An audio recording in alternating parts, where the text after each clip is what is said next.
to the Trails Collective interview series. I'm so happy to have you on my show. How are you doing tonight? Happy to be here. I'm doing well. How are you? I can't complain.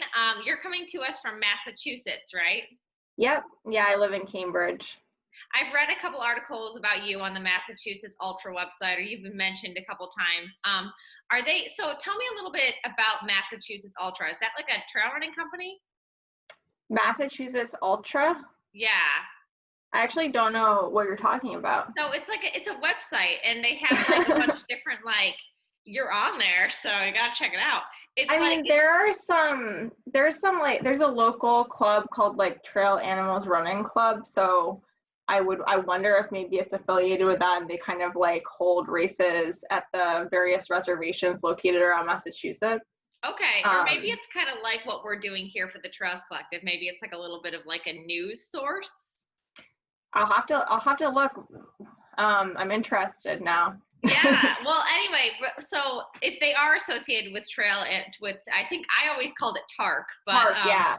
That's what so I call it too. I have a couple friends. My friend Samantha LeBlanc has also talked about TARC a couple times. So what is that? It's just a club. I think they have some like runs that they hold, but from what I understand, primarily what they do is races, and they kind of, like I said, hit the major, like Boston doesn't have too much like in the downtown area for trails, but within like 30 minutes of Boston, like you can get like a lot of nice running like state parks, and they kind of like do something at least once a season. So like maybe like 4 or 5 races a year that they scatter around those different areas. And I think that they're anything from like, they're typically, they do a lot of 50Ks. I think they have some longer stuff too. I've only done one of their races though. I think Samantha LeBlanc was at the one I did, like the TARC Summer Classic, but she was doing the 40 miler. Which race did you do? Or was that your first ultra? No, my first ultra was in 2017. 17, yeah, thanks. That was in South Carolina. I went to grad school down there. Oh, okay. What'd you study and where? I went to the University of South Carolina, and I studied chemical engineering. So I have my PhD in chemical engineering. Oh, all right. And so where do you work now? Now I work at Moderna. So I'm in a pharmaceutical company. Oh, okay. Okay, cool. Did you do your graduate work there, or was that undergrad? At University of South Carolina, graduate work. So I went to undergrad at Clarkson University, which isn't too far. I mean, I don't know. I say it's not too far, but like upstate New York is huge. And I know where Clarkson is. I have a couple friends that went there. Yeah, that's where I went. Also studied chemical engineering, and then just went to South Carolina for my PhD. Okay, when did you graduate? Graduated in 2018. Oh, all right. Okay. And so how long have you been in Massachusetts? I've been in Massachusetts since. So I'm from Maine originally, and South Carolina was a pretty good place to go to grad school. And actually down there, like the Blue Ridge Mountains and like the Asheville area, that's definitely one of my favorite places to run. But as far as like building a career and being with friends and family, the South wasn't someplace we were going to stay long term. So came back to Massachusetts. My first job I'm on my second job that I've had in Boston so far, but same area. And there's just a huge biotech scene in Boston, like really some of the best. I mean, you're just surrounded by very, very intelligent people here. It's pretty intimidating, but it's a great place to learn and to grow and to make a difference. So I'm happy to be here. That's neat. I work on Cornell campus, and I'm surrounded by, I keep telling myself, like, these kids could be like the smartest kids in the country. And, you know, the smartest kids in the country are still normal people. So. Yeah. So Amelia, our mutual friend, Amelia Kaufman, who I mention all the time on this show, this is basically her show now. She told me to ask you about what you're doing with the COVID vaccine. Are you doing anything with that? Oh, yeah. Yeah, Moderna is working on the COVID vaccine. So that's all. I definitely can't like speak too much to, I can't really give my opinions on how that's going. I'm not really like empowered to be a spokesperson for the company, so I have to be careful there. But just like to kind of like tell you what I'm working on and what's in the news, we are working on a coronavirus vaccine, and it's in phase 3 trials. And I'm directly involved in that work. I work with, currently right now, I'm working on data and statistics for the manufacturing of that vaccine. So that's really cool. That's my life all day, every day. That is so cool. Like, I mean, I know you're like, you can't speak to what you're doing, but like, this is like the real work. So have you developed a vaccine before? Nope, I've never developed a vaccine before, and I certainly don't feel like there's so many smart people working on it. And I started working for Moderna in April, so they were already working on the vaccine before I joined, and it was just, I was coming from a position. So prior to Moderna, I worked for Living Proof, which is a hair care company. I don't know if you've heard of it. If you're not into hair care, you may have not, but that's like a kind of cool company. It's like very science-based, but I wasn't terribly happy there. Like I just didn't feel that motivated to work on what I was working on. And it's just been like night and day.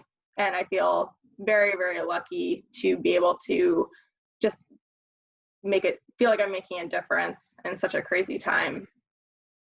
Can you tell me like a little bit about what goes into making a vaccine? Like not even this one, just like anything. Like, I mean, because to me, it seems like we have this new like sickness and in the beginning, everybody was like, scientists were like, there will be a vaccine eventually. And I was like, how do you know that? Like, you don't know that. I mean, like, so how do you like, what goes into developing a vaccine?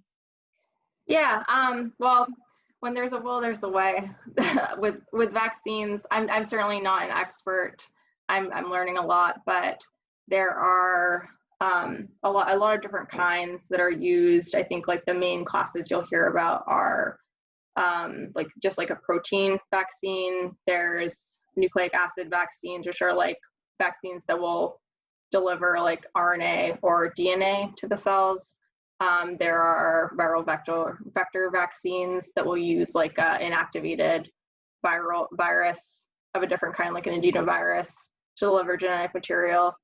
And there's just, you'll typically have like a pretty long timeline, which we've heard a lot about in the news, like what's the normal timeline for developing a vaccine. And, everything starts in the lab, and then there's very, very drawn out safety studies on animals. And then like you go through your phase 1, phase 2, and phase 3 clinical trials to determine safety, and then dose, and then efficacy. And all of those timelines now have just been like really compressed, and a lot of companies are taking on a lot of risk to expedite and be prepared. Yeah, it does seem like very fast. And regardless of what your politics are, it's kind of wishful thinking to me a little bit. Like, I know you guys will eventually come up with a vaccine, but like, it's kind of like it's like, I feel like a lot of people want to just like wish the pandemic away. Like if we can just like, some random vaccine might work for like 20 people and that's the vaccine for everybody, but like that doesn't always happen. The vaccine might only have like a 60% rate. And so it's also not like we get this vaccine and then everything goes back to normal. It's more like we get the vaccine, we're still going to be in masks for the next 2 years because like it's not going to work for everybody. And but I really do, like, from the bottom of my heart, like, I appreciate everything you guys are doing. And I think that you're very, people are taking you for granted. I think our government is, because, you do animal trials, you do other trials first before giving it to people. And I think it's, you guys are under a lot of pressure, and I'm really, really, like, from everybody, we're really thankful for you. Yeah, well, thank you. I mean, the FDA, like drugs are still going to be approved, and the purpose of clinical trials to my understanding, and I mean, this isn't a speculation on what Moderna is doing, but just in general, for anyone developing a vaccine, is my expectation as somebody who will eventually take the vaccine that, these drugs are going to be proven to be efficacious and safe. And I mean, that's what the FDA does, and we're still going through those regulatory proceedings. Mm-hmm. So it's certainly, there's a lot of people working on it right now, and I think that it's fantastic. I think that it's everybody working on it wants everybody else to succeed too. It's an interesting time. It is. I said back in March when like all the colleges started shutting down, I was like, okay, great. I have this idea. We get all the smartest kids in the country, all these like late teens, early 20 somethings that are bored at home. Everybody just start working on a vaccine. Let's go, everybody. Which I know that's not how it works, but it was wishful thinking. But right, you remind me that like everybody's working on it. It'll get there soon, but keep wearing your mask and washing your hands. Yeah, I think that there's some like vaccines, I don't know if you heard about that, but I think there's some vaccines that were approved for limited use in like China, maybe one in China and one in Russia, maybe more than one, I'm not actually sure. But that's, I think, a case of like the regulatory timeline has been expedited in a way that's potentially not safe. But I don't know too much about those vaccines, but there are people cutting corners in other parts of the world. Yeah, well. Anyway, we're going to talk about running. So you started ultrarunning in 2017, and you basically run about 2 races a year since then, and in all but one, you placed in the top 3. So you are pretty good. Did you run in high school and college, like at South Carolina, or is this something that you picked up after college? Those are very small races, but thank you for making it sound so great. But no, I didn't run in high school. I think I ran track for like 1 season, and I played lacrosse, and my main sport in high school was alpine skiing, and then I also played soccer. So I ran a lot in high school, but like really just to stay in shape for soccer and stuff like that. And in college, I didn't run either. I did 1 year of ski team, and then kind of got overwhelmed with that and was just focusing on school. And I really picked up running in earnest after like many, many years of really just like running to like stay in shape in grad school. So I kind of like wanted to do the marathon thing and see, just like do it for fun. And then like a lot of people experience, just like totally got hooked. And then what brought you to the trail? I mean, what was your first, why did you decide to run that first ultra?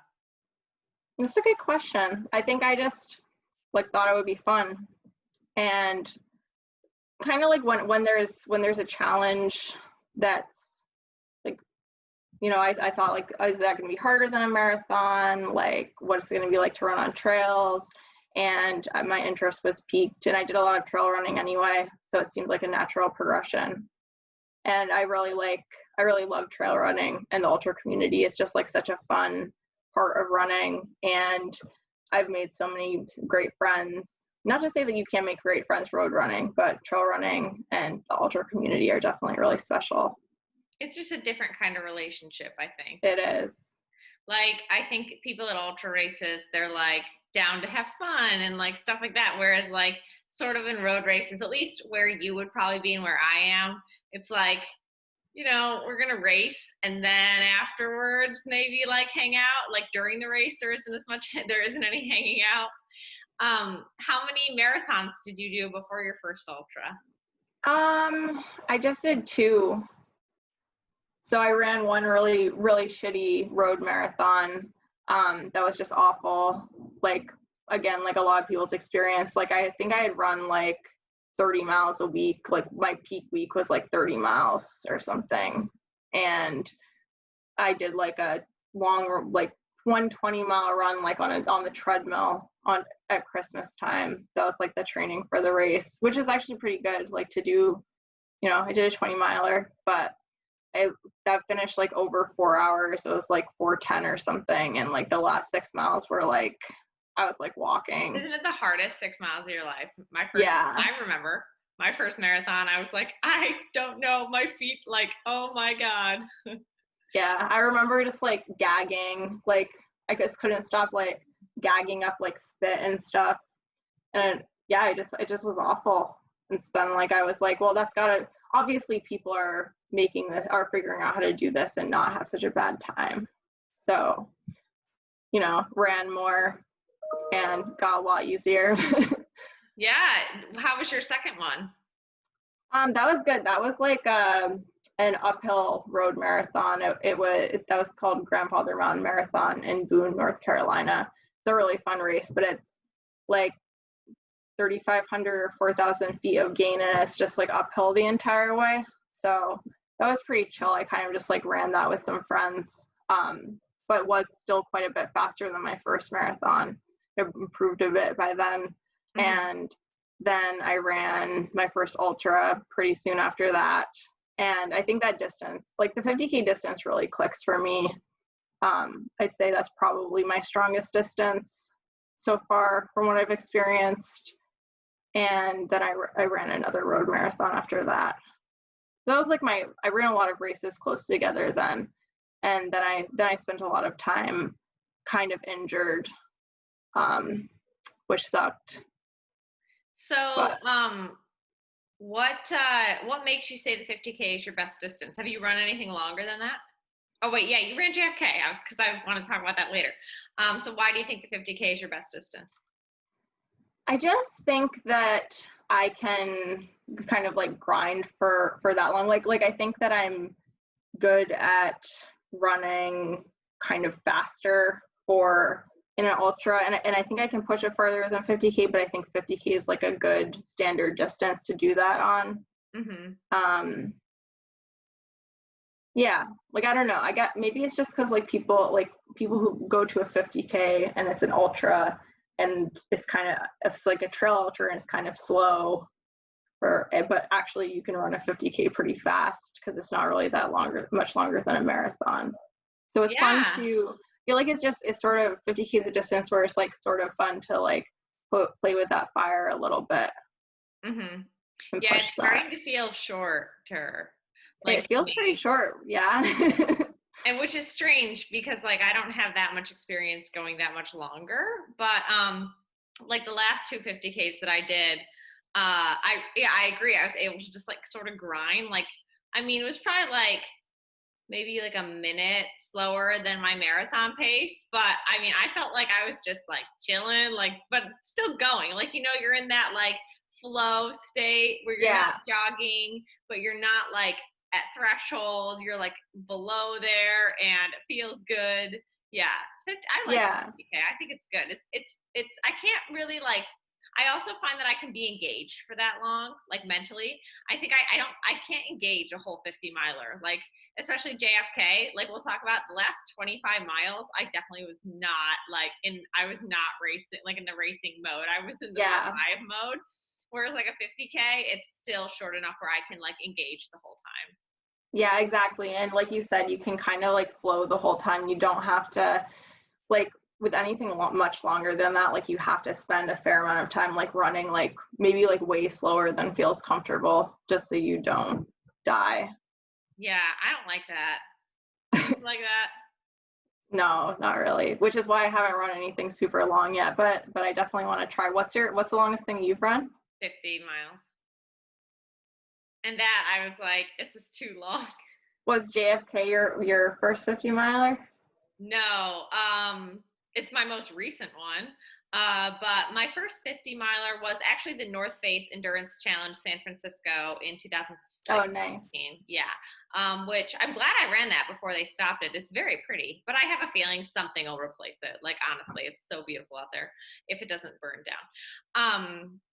Yeah, no, I've ran a couple 50s. I was training for, I don't know if you've heard of Twisted Branch. It's like a 70 miler, like 100K. But I was like overtrained and I twisted my ankle during the race. So I DNF'd that one. But Mm-hmm. so after your second 50K, what happened with the injuries? Um, so, well, okay, so I ran my first ultra, so that was 2017, which was like 6 months after my first marathon, and I really liked that. And then I did a 40-mile race in the beginning of 2018, Mount Mitchell Challenge. I don't know if you've heard of that one, but that's like a super, super fun race. It's just like a pretty small field. I think it's like a few hundred runners, and it goes up Mount Mitchell in North Carolina, which is the tallest mountain on the East Coast. It doesn't, I mean, it's a totally different field than like Mount Washington. Very, very different situation. Mount Washington feels like a taller mountain, but Mount Mitchell is actually taller. But anyway, that's a fun race. Sometimes it's snowy. It's basically all it's kind of rough trail. Some of it's like more mountainous, and it's fun because it's all uphill in the first half. So it's 20 miles up and then it's 20 miles down, which like to me is basically the best thing you could ask for in a race. Because then you can just like totally kill yourself on the downhill without consequences. When you can't drive home, that's how I feel about that. Yeah, you're someone else's problem by then. Yeah, so I had a great time with that, and then I defended my PhD, moved to Boston. I think I did another race, and then I kind of spent all the rest of 2018 and into 2019 with like a string of injuries. First, I stress fractured my pelvis running. Yeah, I mean, it wasn't as painful as it sounds, but I always thought I heard that happened to people, and I was like, that sounds really nasty. And then literally like I was just like thinking about it, and then like it happened to me. Like, so it was really weird. An event, or were you just? I was the day it happened. I did a 16-mile road run that was like kind of like spicy. Like I was running pretty fast. I was feeling good. Felt like I was in shape. And then I like just like had some pain, and I had a few miles left, and I was like, wow, that feels really weird, and just like ran home. And then basically as soon as I stopped running, I couldn't really like walk anymore. I was just like hobbled. And it took a while to figure out that was what it was. And it wasn't actually that long off of running. It was like 6 weeks, but after that, it just took me 6 weeks, and then like, but plus the time before I got it diagnosed, then some rehab time and like low mileage and stuff. And I was like pretty much like recovered, and I fell bouldering, rock climbing unexpectedly, and like really messed up my ankle in a way that was way worse than the stress fracture. Actually, like I like tore 2 ligaments completely, and I had like small microfractures like all through like my talus and navicular, like all over my foot, just like little tiny fractures. And that I had to like wear a boot for a few weeks and couldn't do anything. And after that, basically like my ankle and foot hurt for, I think that happened in November 2018, and I think it stopped hurting like summer of 2019. Like it was rough. It was a long time that I just like, I was running, but like I wasn't running well. I couldn't really run without pain. So it took a lot of PT and a lot of time, and I was definitely some dark times. I don't know if you've had any bad injuries, but it's hard. Yeah, I mean, especially like you had some, like you won and did pretty well in your first ultra. So I imagine like and I did pretty well in my first ultras. So, you know, I think that you get even though like they were small, like what you were saying, like Mm-hmm. you get that little like, oh, now I'm like a real runner and I have to Yeah. like do this. And then you like, yeah, like having something that happens like an injury, or it seems like the worst thing in the world, because like, you know, you sort of like put yourself on a pedestal that might like, that is very strange, but it matters to you. And so, yeah, I definitely actually like, after my first, like, I sort of did a 50K, and then my first 50 miler.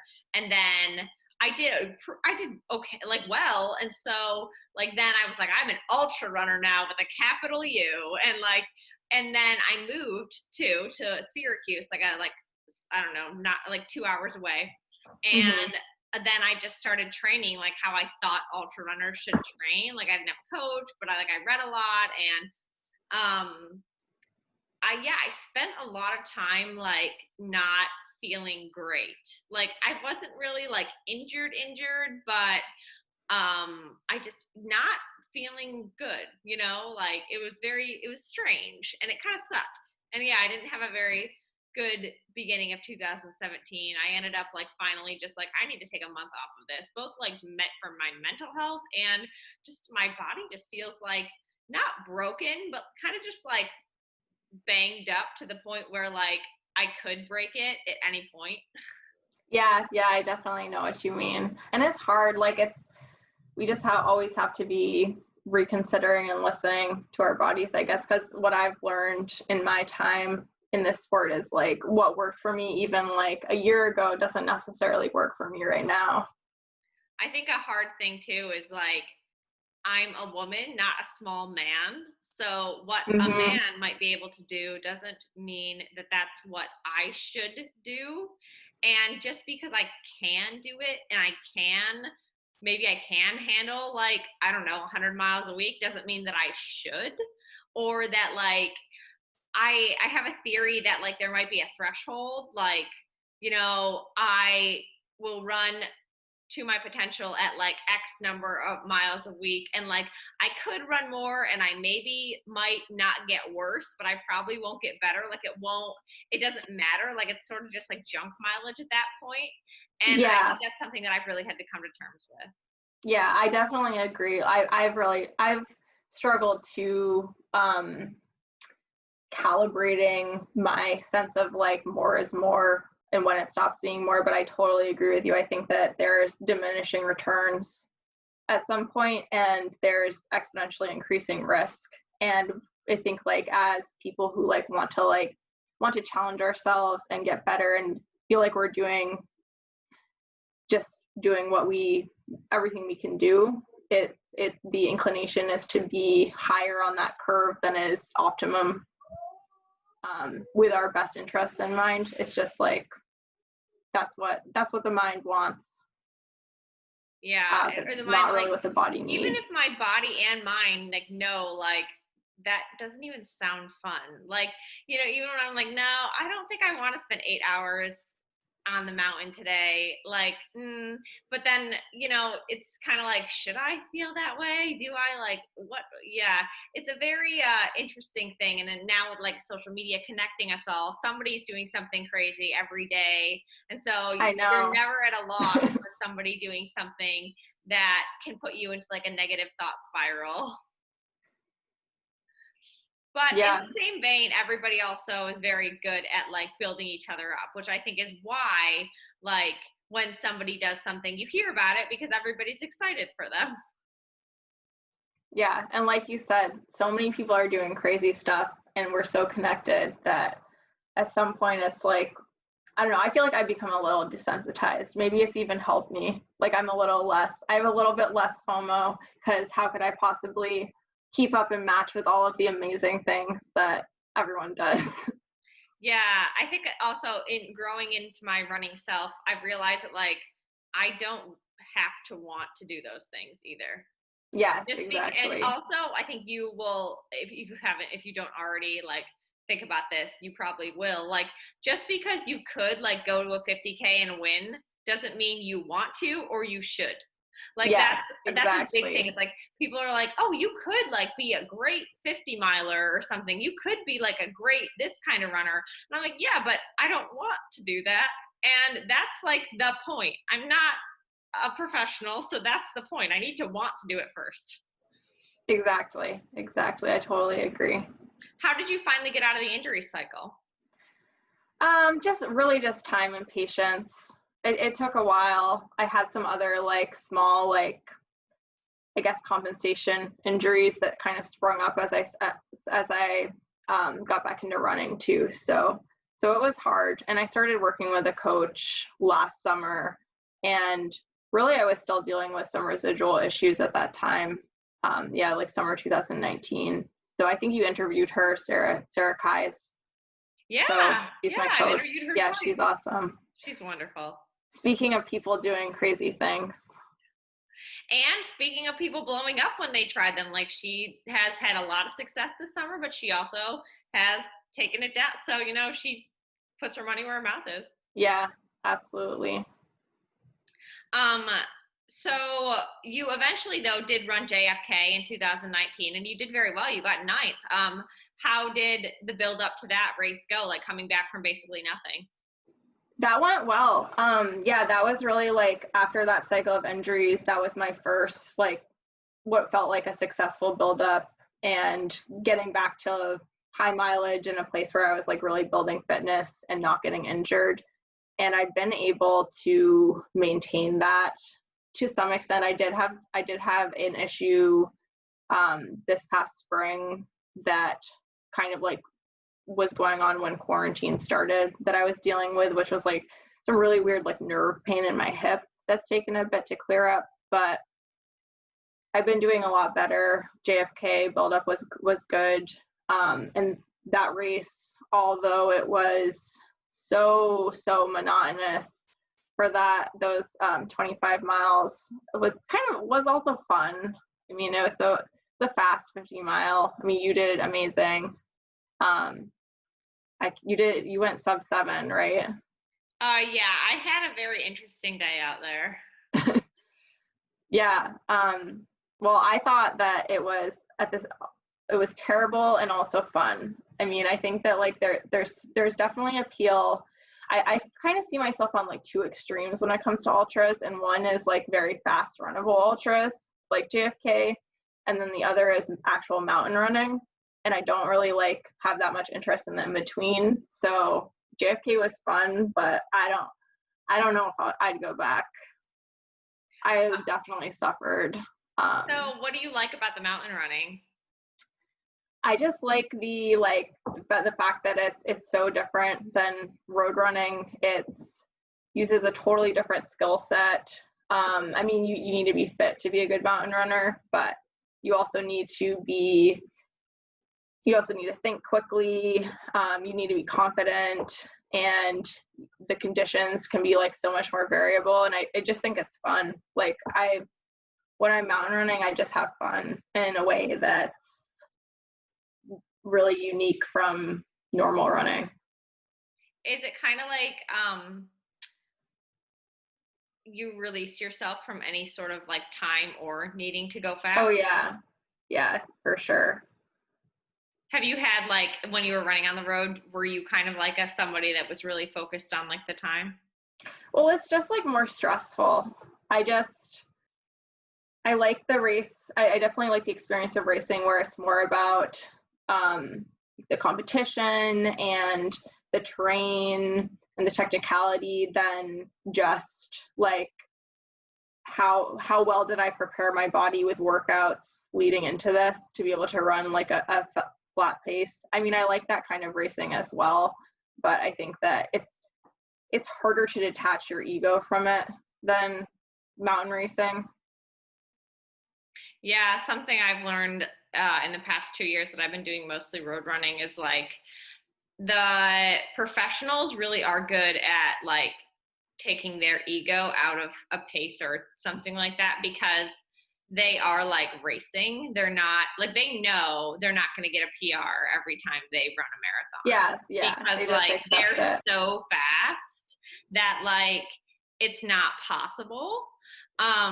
And for me, like I don't really look at my watch when I'm running even like a fast road race, because like I sort of know the effort that I want, and I think have Mm-hmm. taken that from ultra running. Like I know what effort I should be at, and so it's kind of like it's also like how I think of ultras too. So I tried to bring that from ultras to my road racing, is that the athlete that I am that like stands on the starting line, that's what I've got that day. So like I know the effort that I have, and whatever effort that is, that's the time. Like I can't do anything about that. Like I am who steps on the line. And I think I think I've taken that from ultra running. Like you are who you are when you stand on the start line.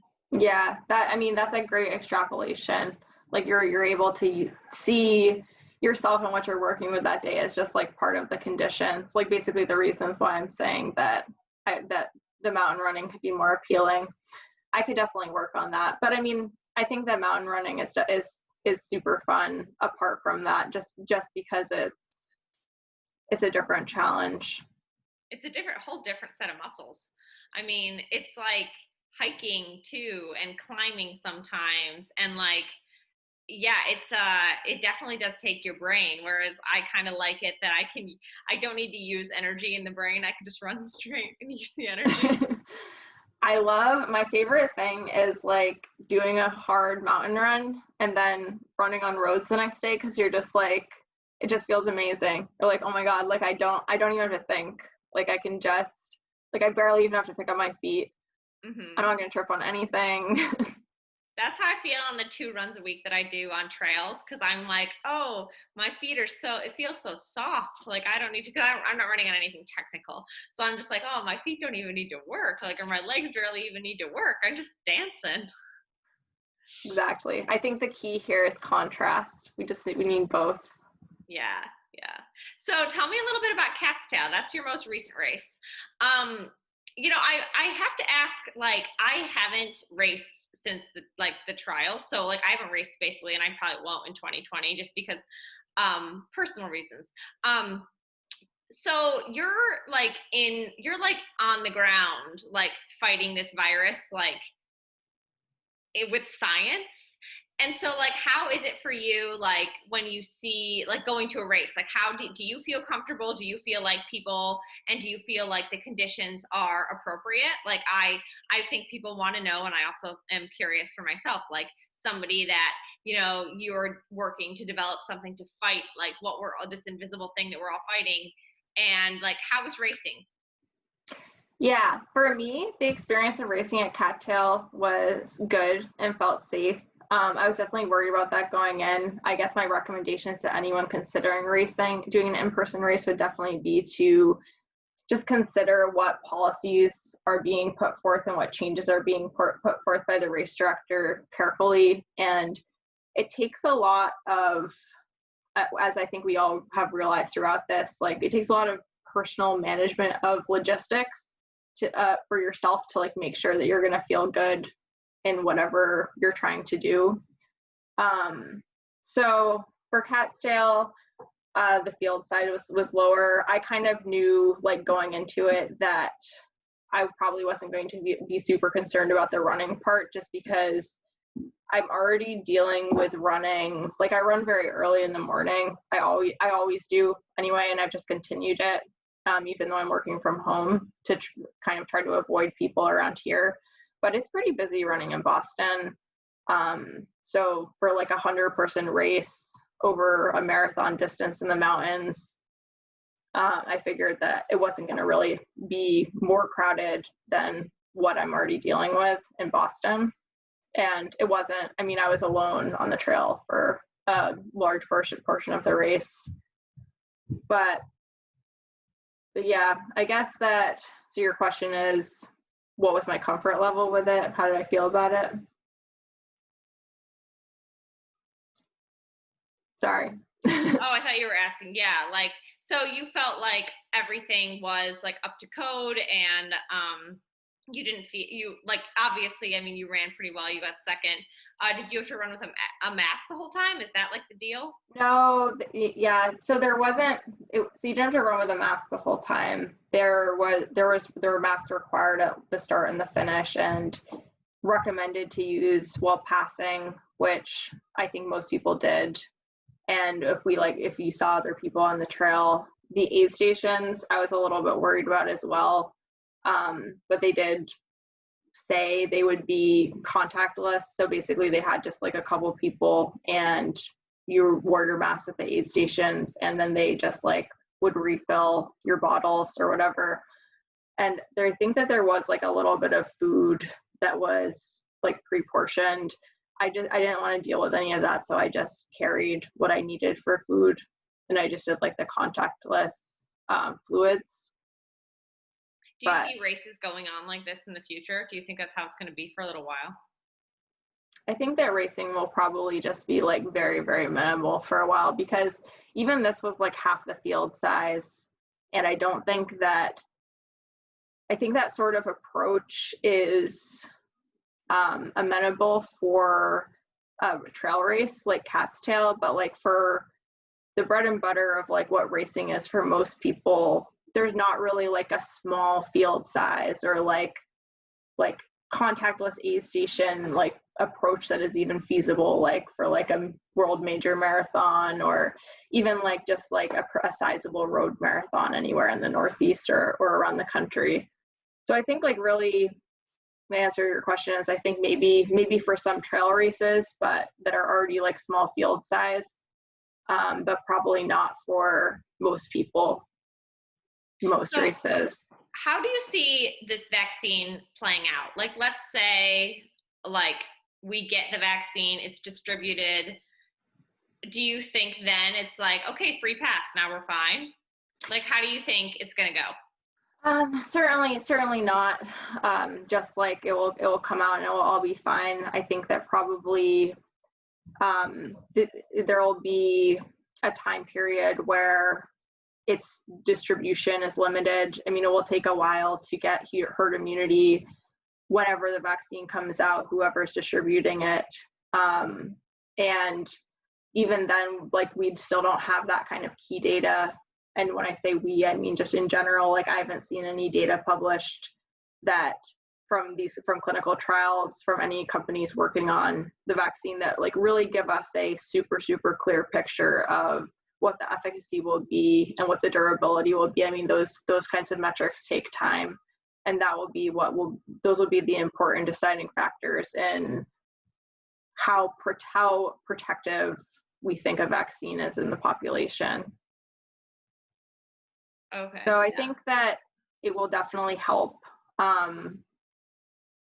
But as far as like what the timeline is, I really don't know.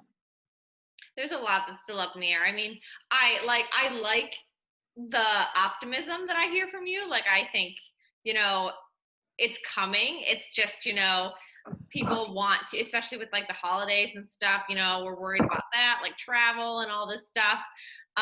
So racing is kind of like, after like we were 4 months into this, I just sort of took racing off the table for myself. Yeah. And I still just haven't changed that mindset yet, but I know it would probably, like, for a trail race like that would probably be fine. And so I think that people, if they want to do it. It's, there's just so much going into it, but yeah, I mean, yeah, it's just so hard. Yeah, it really is. And for Catstail, I didn't even I was like expecting it to get canceled really like until like a few days before. I was like, oh, okay, like I guess like this is actually happening. So like I wasn't really, as soon as this all happened, I wasn't planning on racing either. And I pretty much detached myself from even like feeling like I needed that and needed to be competitive. So it was kind of a strange experience actually being in a race, but I think there's at least like 50 vaccines in clinical trials right now. So like, I don't know if that's like a record, but for like a single disease, but it could be for sure. I mean, it's crazy how many people are working on this.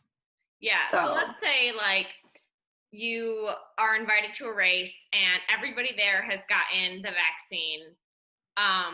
And they don't have any rules. Like, no, you don't have to wear masks, you don't have to do whatever. Would you still go to the race? I think it would depend on what the levels of the disease were in the population.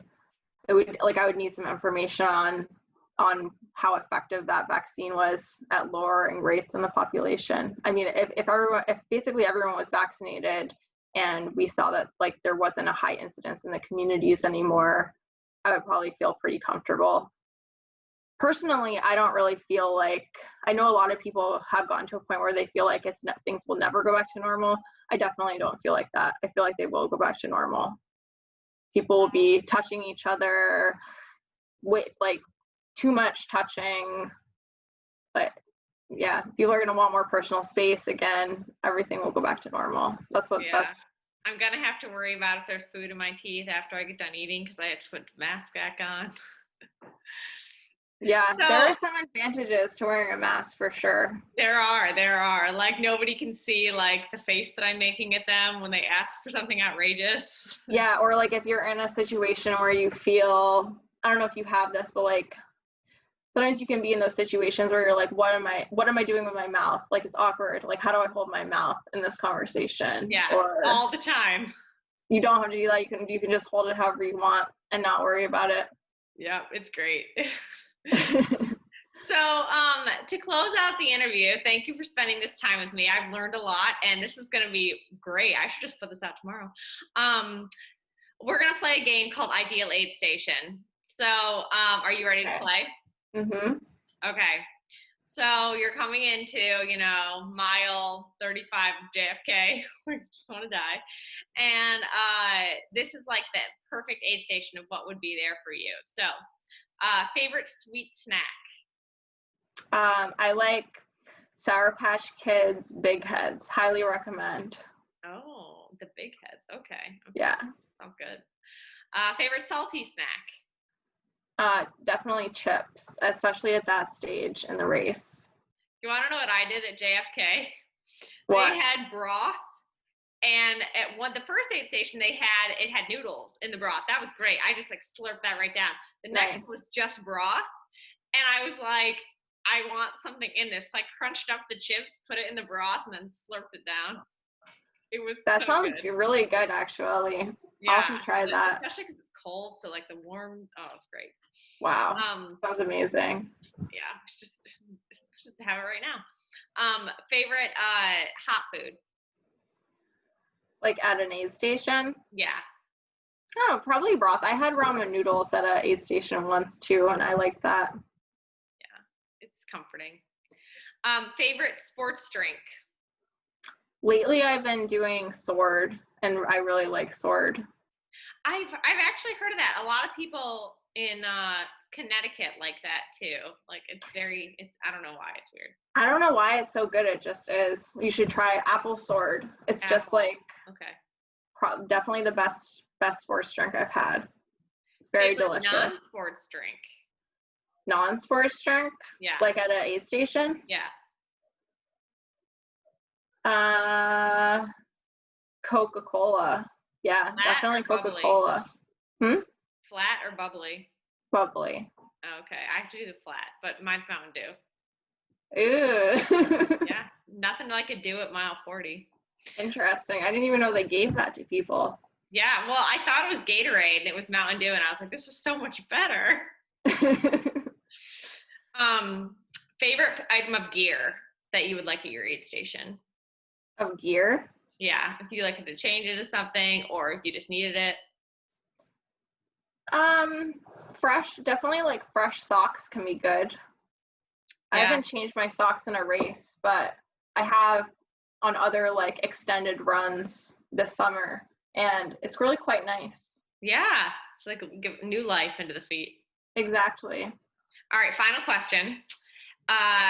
If you could have one celebrity or somebody like famous or something to like meet you at the aid station, either just give you some words or even if they were able to run a couple miles with you, who would it be? Any celebrity. Or like even a famous running person, like anybody. So it could be a runner or a non-runner? Yeah, it doesn't matter. Maybe like Bernie Sanders. That would be cool. Oh, yeah. I bet Felix Bird. I bet he could run for a little while. I bet he can, yeah. Yeah, just enough on that voice alone. Exactly. Well, thank you so much for joining me. Before we go, Kate, why don't you give us like an Instagram handle, or if you have like a website or whatever, so where people can check you out online. Yeah, sure. My Instagram handle is just Kate_Mingle. That's it. Yeah. But I actually just got married. So that's not my last name Congratulations. anymore. Yeah, thank you. Thank you again for joining me, and I'll let you know when this goes out. Have a good night. Thanks, Ellie. Bye. Bye.